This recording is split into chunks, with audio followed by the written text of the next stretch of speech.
Because we're not absolutely for God, we need to take Christ as our burnt offering. Because we are not absolutely for God, we need Christ as the burnt offering. Only Christ lived a life absolutely for God, and this one is acceptable and pleasing to God, and as such a one He is in us to be our life, enabling us to live the same kind of life today.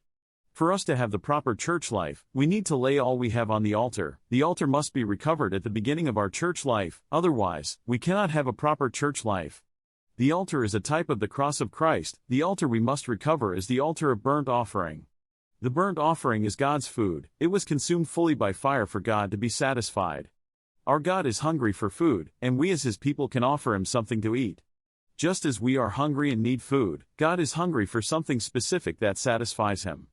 On one hand, we need to offer Him the sin offering for our sinful nature, the peace offering for our peace with God, and the trespass offering for our sins before Him. On the other hand, what delights God and makes Him happy is the burnt offering, an offering that was fully consumed by fire for His satisfaction. All the offerings are a type of Christ. Christ is the fulfillment of all the offerings in many aspects for our relationship with God and our worship of Him. We cannot come to God by means of anything else except Christ as the reality of all the offerings. Day by day we need to take Christ as our sin offering for our sinful nature, and we need to take Him as the trespass offering for all the sins we have committed. When we apply Him as these offerings, our sins are removed and our sinful nature is dealt with. Furthermore, Christ is our peace offering. He made peace with God and also made peace with others, and through Him as the peace offering we have peace. But we need to go further. We need to advance in our Christian life and experience and take Christ as our burnt offering. We need to offer Christ as the burnt offering to God for His satisfaction, for His food. God needs food. Though He is almighty, He cannot provide Himself something to eat, but rather, He wants His people to offer Christ as the burnt offering as His food. May we learn before the Lord in our daily life how to take Christ as our burnt offering so that we may offer Him to God for His satisfaction. May we lay our hands on Christ, the only one absolute for God, and be identified with Him as the burnt offering so that in Christ and with Christ we would be pleasing to God and He would be satisfied with us. And may we care for God's food as much as or even more than for our food. May we seek to feed God with the food He desires, with the Christ we have enjoyed and experienced for His satisfaction. Christ is the unique person who lived a life absolutely for God. He is the reality of the burnt offering. The Hebrew word translated as burnt offering literally means that which goes up. This denotes that something ascends to God for His satisfaction and pleasure. Leviticus 1:3, 10, 14. What can ascend to God to please God and make Him happy? It is only Christ. This ascending of the burnt offering to God to please Him and satisfy Him refers to Christ. The only thing that can ascend to God from the earth is the life lived by Christ. Christ is the unique person to live a life that is absolutely for God. John 6:38. He did not speak His own word but what He heard from the Father. He did not do His own work but only the work that the Father gave Him to do. He did not do His own will but the will of the Father. He did not seek His own glory but sought the glory of the one who sent Him. The only one who ever lived and will ever live a life that is absolutely for God is Christ. Only He is qualified to be the reality of the burnt offering. He was not only kind and good and caring for others, nor was He only wise and knowledgeable and helpful. He lived a life absolutely for God.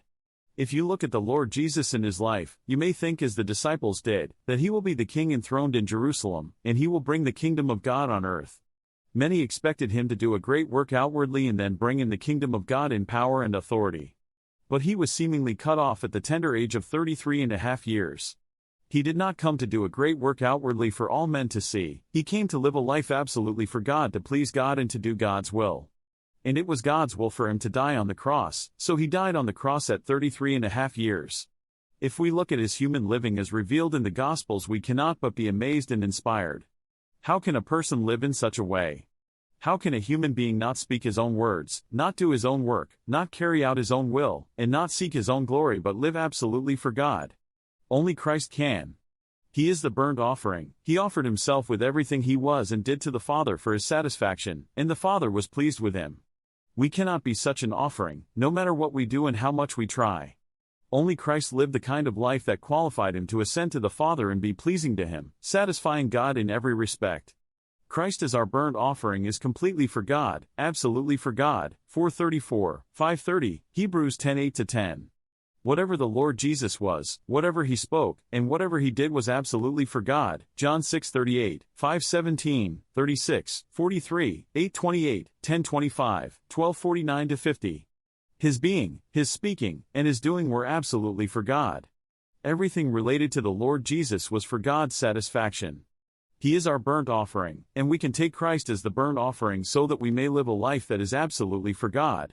We need to realize that in ourselves we can't live such a life, but we have Christ as the reality of the burnt offering in us, and by Him and in Him we can be pleasing to God, and He in us can live a life that is absolutely for God.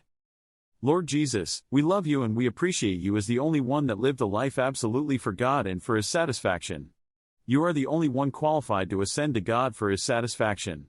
Thank you for coming as a man to do the Father's will, seek the Father's glory, speak the Father's word, and do the Father's work. You are the only one qualified to be the burnt offering, for your being, your living, and your work is absolutely for God and for His satisfaction. We take you as our burnt offering. We want to lay our hands on you and be identified with you in spirit. Amen, Lord, though in ourselves we are not for God and His satisfaction, yet we have Christ as the one who lived absolutely for God living in us. Because we're not absolutely for God, we need to take Christ as our burnt offering.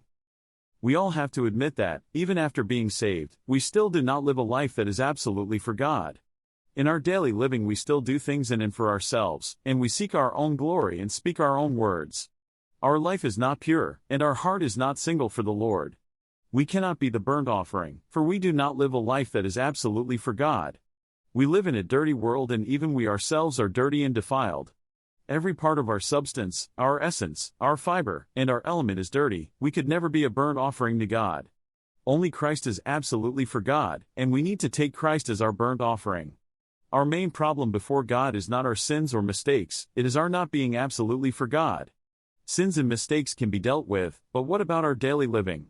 Even after being regenerated, what about our living? Are we absolutely for God? Our first problem is that we're not absolutely for God.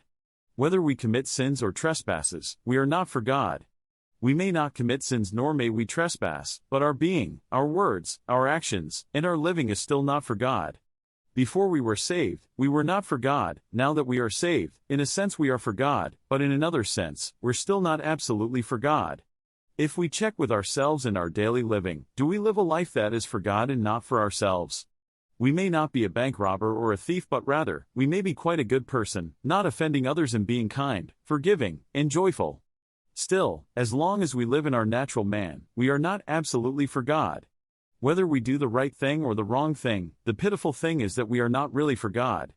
We may be quite good and we may do a lot of things that are nice and caring, but in our very being, we are not absolutely for God. We may not be involved in the things of the world and we may not gamble or be addicted to things such as alcohol, watching TV, sports, etc., but still, we are not absolutely for God. In our natural man we are not for God, whether we are a regular brother or sister in the church or the leader of a Christian congregation, unless we take Christ as our burnt offering, we are not absolutely for God. Can you say that everything you do, everything you say, and everything you are is 100% for God? None of us can honestly say this. As 1 John 1 says, we may think we walk in the light and are absolute for God, but we are not, and if we believe we are, we deceive ourselves and the truth is not in us. When we read the Gospels and see the kind of living that Jesus had, how He was absolutely for God and His satisfaction, we will be very much exposed of our own living. Here was a man who, though He was God and was one with God, put aside the outer expression of divinity and clothed Himself with humility, living as a man a life that was absolute for God. Such a one is our burnt offering. Since we are not absolutely for God, we need to take Christ as our burnt offering by laying our hands on Him to be joined to Him. We are joined to the Lord as one spirit, in spirit, we're joined to Him, and we are even one with Him. We need to turn to Him, enjoy Him, and be one with Him, and He will live the same kind of life that was absolute for God in us today. We need to exercise our spirit through prayer to live one spirit with the Lord, the one who is the burnt offering, and we will be pleasing to God in our living, our speaking, and our working.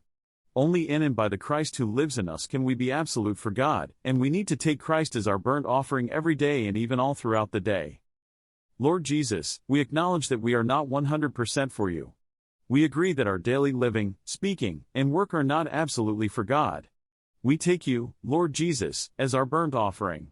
We take You as the one who is absolute for God and for His satisfaction. We lay our hands on You as the burnt offering to be joined to You. We want to live in the organic union with the Lord today.